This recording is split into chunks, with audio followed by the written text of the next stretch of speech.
Oh, Vande Mataram students, how are you all of you? I'm very good and I hope you also are very good and safe. So, आज का topic है हमारा date line. इसमें हम date line के बारे में learn करने वाले हैं। यहाँ पे आपको कुछ न्यू न्यू वर्ड्स दिखाई दे रहे हैं, लेकिन बहुत इजी है, आप इजीली समझ जाओगे। Okay, time is very important in history. Events can be written along with time and place. अभी जो समय है वो बहुत ही ज़रूरी है। ओके, किसी भी चीज़ कितनी पुरानी है हिस्ट्री में वो कैसे पता चलेगा? उसके समय की मदद से। ओके, तो कोई भी इवेंट्स है, कोई भी इंसिडेंट्स है, कोई भी घटना है, उसको हमें समझाना है, उसको हमें बताना है, तो हम कैसे बताएंगे कि ये प्राचीन घटना है लेकिन कितनी पुरानी है, लेकिन कितनी पुरानी, वो कैसे पता चलेगा? जब हम उसको टाइम एंड प्लेस के साथ डिस्क्राइब करेंगे तब। We can relate time with date, month and year. अभी हम समय कैसे बताते हैं? हमारे यहाँ पे हम दिनांक लगाते हैं, डेट लगाते हैं, राइट? उसमें डेट होती है, वो मंथ होता है एंड वो ईयर होता है। कैसे? Such is July 20, 2018 Friday. जैसे कि यहाँ पे डेट आई, यहाँ पे ईयर आया और डे आया। ओके, और ये मंथ आया जुलाई।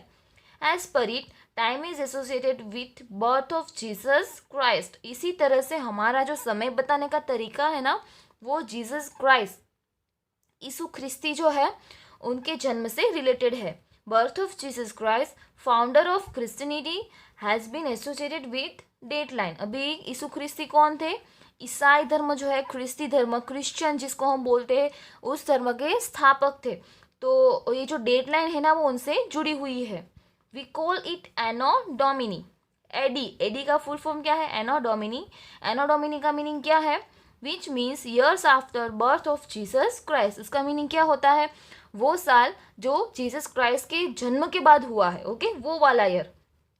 For example 2000 year AD means, अभी 2000 ईयर एनो डोमिनी, उसका मीनिंग क्या होता है?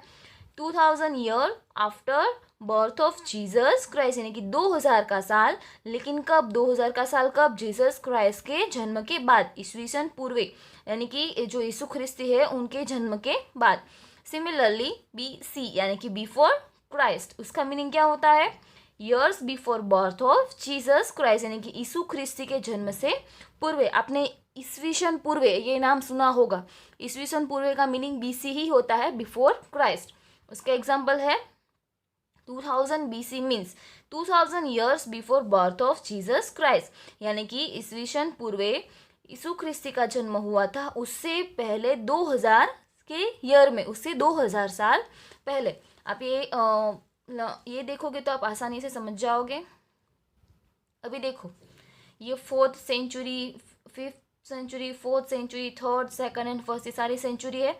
यहाँ पे ये जो समय है जीरो बता रहा है यीशु ख्रिस्ती का जन्म। ओके, अभी हमें ये यीशु ख्रिस्ती का जन्म हुआ, उसके बाद कैलेंडर और वो सब डेट वो सब आया। ओके, अभी उससे पहले का हमें बताना है, तो वो हम कैसे बताएंगे? बी सी, यानी कि बिफोर क्राइस्ट। और उसके बाद का समय हमें बताना है, तो वो हम कैसे बताएंगे? ए डी, यानी कि यीशु ख्रिस्ती के जन्म के बाद और यीशु ख्रिस्ती के जन्म से पहले। Okay, often is written as CE instead of AD. अभी एडी की जगह पे हम क्या लिखते हैं? सीई।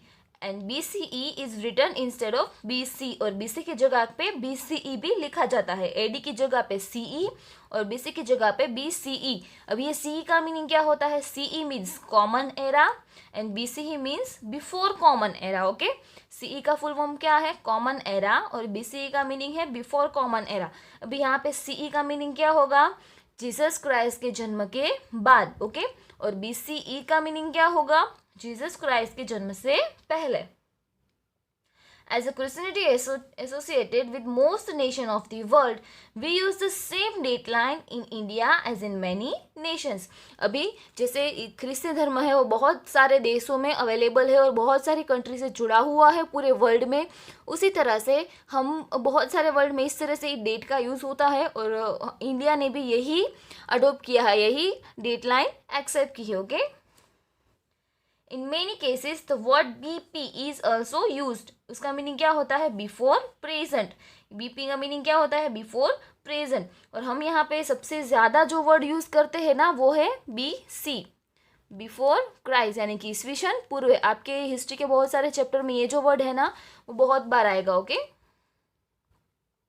अभी यहाँ पे चैप्टर फिनिश होता है, लेकिन कुछ पिंक बॉक्स में आपको दिया गया है। BC का फुल फॉर्म है बिफोर क्राइस्ट। AD का मीनिंग होता है एनो डोमिनी।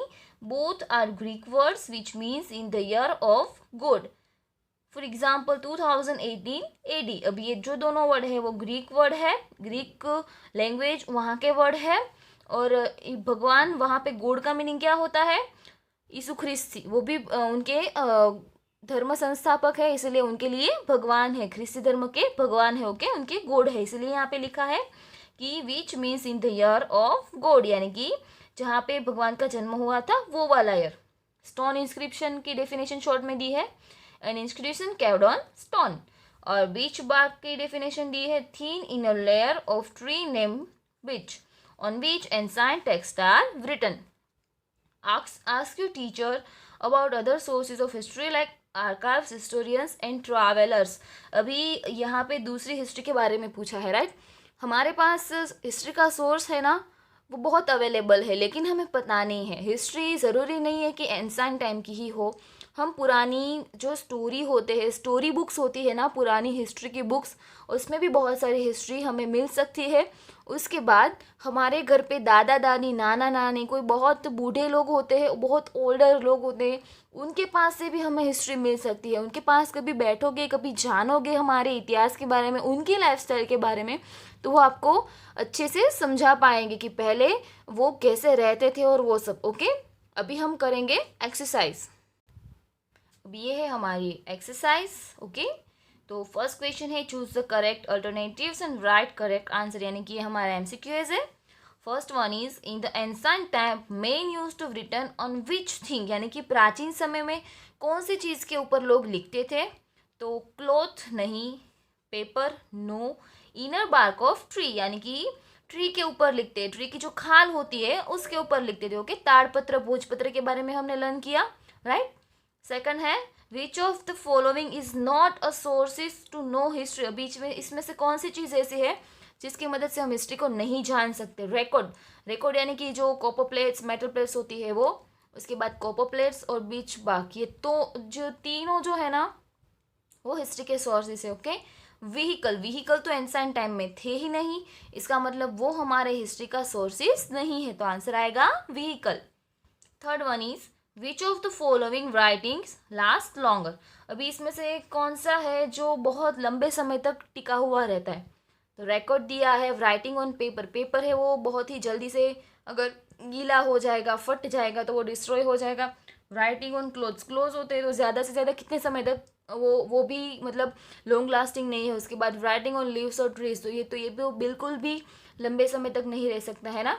तो सबसे ज़्यादा लंबे समय तक रहेगा रिकॉर्ड मतलब टेक्स्ट एनक्रेव्ड ऑन स्टोन और मेटल, पत्थर और मेटल के ऊपर जो हम लिखाई लिखते हैं वो आएगा रिकॉर्ड, आंसर आएगा रिकॉर्ड। ओके, अभी यहाँ पे कुछ क्वेश्चन आंसर्स दिए हैं, क्वेश्चन आंसर्स के आंसर भी इसी में बुक में ही है। ओके, लेकिन उससे पहले हम मैचिंग कंप्लीट कर लेते हैं, उसके बाद क्वेश्चन आंसर अच्छे से समझ सकेंगे। तो ये जो क्वेश्चन 3 है matching, first one is record मतलब उसका आंसर आएगा टेक्स्ट एनक्रेव्ड ऑन स्टोन और मेटल। भोजपत्र, बार्क ऑफ बीच ट्री। ताम्रपत्र, text engraved on a copper plate. BC मतलब before birth of Christ. AD मतलब एनो डोमिनी। बहुत ही ईजी है पूरा मैचिंग। ओके, और अभी है question answer. Explain the meaning of BC. Explain the meaning of AD. Which is the oldest coin of India and which are the sources to know history. अभी explain the meaning of BC वो मैं आपको book में ही समझा देती हूँ। Okay, तो उसका आंसर यहाँ पे है BC। उसका फुल फॉर्म लिखना है before Christ means years before birth of Jesus Christ. For example, 2000 BC means 2000 years before birth of Jesus Christ. ये है फर्स्ट के क्वेश्चन का आंसर। ओके, जो यहाँ से शुरू होगा। उसके बाद है हमें AD, explain the meaning of AD वो बताना है। तो AD का आंसर शुरू होगा Anno Domini. AD which means after the birth of Jesus Christ. For example, 2000 AD means 2000 years after birth of Jesus Christ. ये हुआ आपके सेकंड क्वेश्चन का आंसर. और उसके बाद which is the oldest coin of India, यानी कि हमारे भारत का सबसे पुराना सिक्का कौन सा है. तो हमने आगे लर्न किया था पंचमार्क कॉइन्स. तो आंसर आएगा simply punchmark coin. Okay, punchmark coin is the oldest coin of India. Okay, which are the sources to know history. History जानने के सोर्सेज कौन कौन से हैं. ये तो बहुत ही इजी क्वेश्चन है जो हमने पुरानी बुक में से भी लर्न किया था, राइट. तो उसका आंसर आएगा भोजपत्र, उसके बाद ताड़पत्र, copper plates, metal plates, manuscripts, inscriptions, उसके बाद आर्कोलॉजिस्ट, हिस्टोरियंस, ट्रैवलर्स, कॉइन्स, ये सारे हिस्ट्री के सोर्सेस है. ओके, तो इसका आंसर आप लिख सकते हो the sources of history are bhojpatra, tadpatra, copper plates, metal plates, manuscripts, inscription, coins, archives, historians and travellers. Okay, यहाँ पे आपका चैप्टर भी फिनिश होता है और ये एक्सरसाइज भी फिनिश होती है. ओके, तो नेक्स्ट वीडियो से हम न्यू चैप्टर लर्न करेंगे. ओके, वंदे मातरम.